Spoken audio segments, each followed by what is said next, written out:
Mahkamah Kartaypa panggil, bilang kami dipilih oleh rakyat, kami nggak peduli dengan ketua partai. Berani nggak? Kalau nggak berani ngapain undang saya? Saya nggak mau ngomong lagi.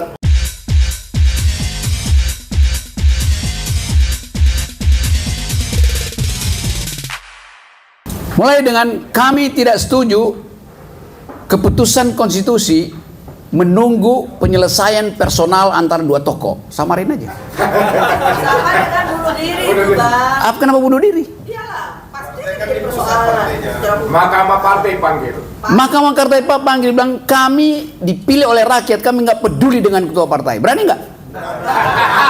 Kalau nggak berani ngapain undang saya? Saya nggak mau ngomong lagi. Artinya kalian juga menginginkan Indonesia bersih, tapi kalian berhitung tentang manfaat. Iyalah, pastilah dong kehidupan. Oke. Sorry. Tidak hanya kita berpikir manfaat, kepentingan keluarga besar kita yang harus kita pikirkan. Oke. Kepentingan keluarga besar membatalkan kepentingan bangsa. Mau tidak mau dalam kondisi seperti itu. Oke. Begitu kita bicara langsung besok kita ditangkap. Bagaimana? Oke. Tanggung jawab. Nah karena itu saya uji, nggak ada gunanya saya ngomong etika, karena etika itu imperatif, nggak ada pertimbangan apapun selain value. One day. It's one day. It will come. Oke, we will overcome. Tapi niat itu mesti ada. Kalau kalkulasi, nanti saya dicopot, Anda dicopot. Begitu Anda ucapkan itu, seluruh DPRD se-Jawa itu akan ikuti, Sumatera akan ikuti. Maka Anda menang. Coba aja. Oke, jadi ibu tidak yakin itu. Nah, etika itu dimulai dengan keyakinan untuk bersih. Itu masalahnya. Saya di belakang kalau ketua ngomong. Itu karena beliau ketua. Sementara anggota ingin. Jadi pertimbangan politis itu, Dok. Saya kasih contoh. Siapa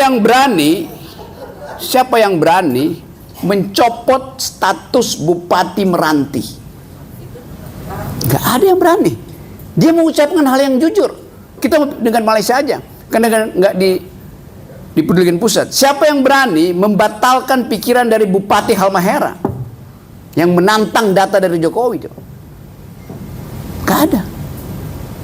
Keberanian itu udah muncul, jangan ditahan itu sebagai kalkulasi pragmatis. Tuh, naik watunya udah. Oke, saya bukan provokasi ya, saya mau terangkan itu sebagai potensi itu.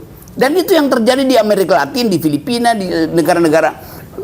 Ada dua orang yang lakukan namanya tipping point. Nih suara gue nih. Semua menunggu suara itu. Suara kejujuran supaya putih kita bersih.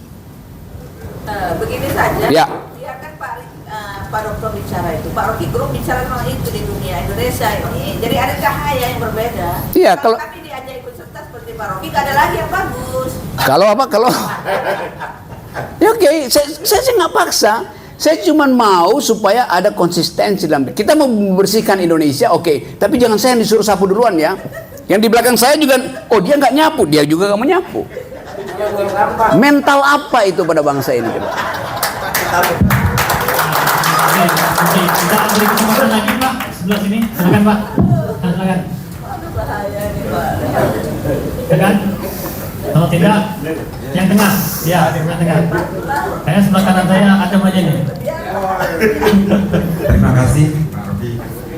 Ya. Ada yang disampaikan Pak Rocky terkait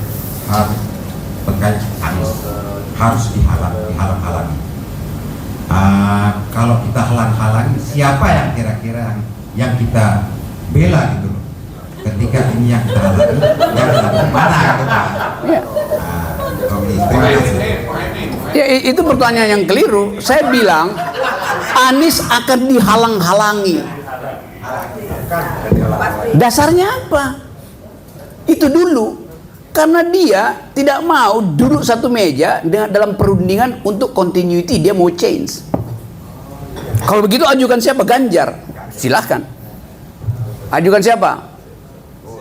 Silahkan. Silahkan ajukan. Lalu saya uji itu. Yang Anda mau lakukan apa? Meneruskan Jokowi, meneruskan korupsi, meneruskan kerusakan ekonomi, meneruskan pembelahan masyarakat. Itu intinya. Pertanyaannya begitu.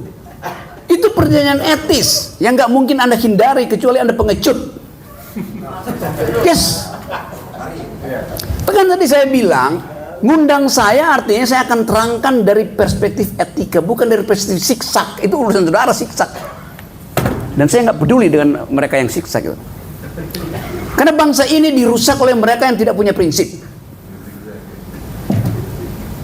Semua partai nggak punya prinsip tuh. Konyol. Padahal kita mau bongkar infrastruktur ini. Erlangga pergi ke Nasdem mau ngapain coba? Tukar tambah sprindik. Dua-duanya potensi kena KPK. Yes. Di antara saudara, saya tahu ada hierarki, saya mengerti itu. Tapi pengetahuan saya tentang semua partai jauh melampaui pengetahuan saudara tentang ketua partai saudara sendiri. Yes. Itu bahayanya. Kita tahu tapi kita diem. Artinya kita mensponsori kemaksiatan politik.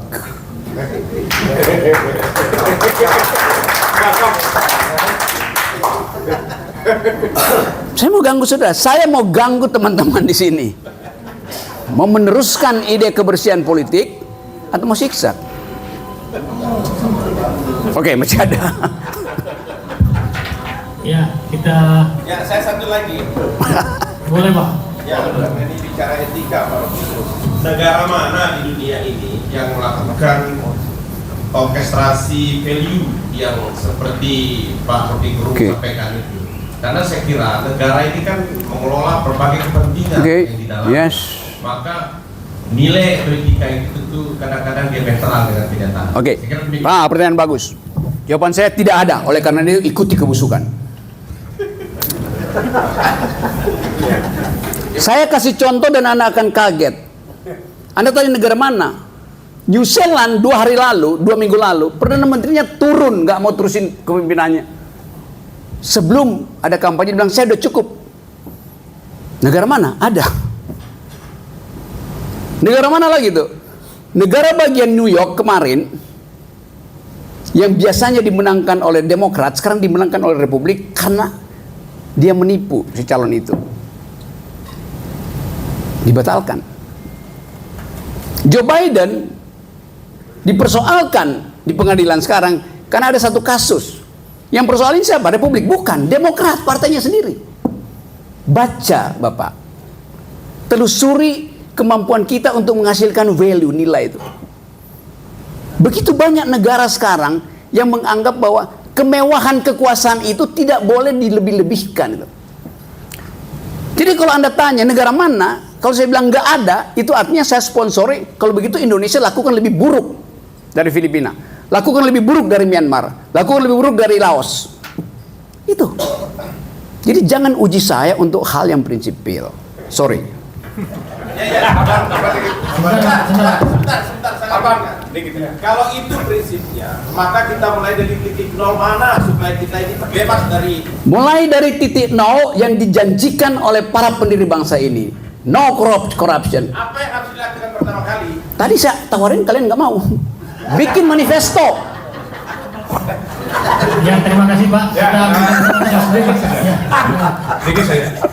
Jadi Ya. saya asik mendengarkan dan mengikuti dan luar biasa yang dijelaskan oleh Prof. Rocky. Tapi saya tadi meminjam istilahnya Tuan Guru, future lock, dan itu saya belum ada oleh-oleh yang jelas untuk pulang, untuk bawa pulang.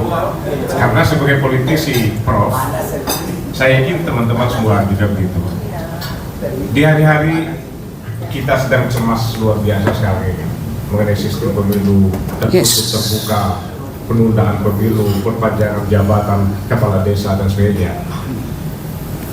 Kira-kira menurut Future Lock, ramalan Future Lock, kita akan betul-betul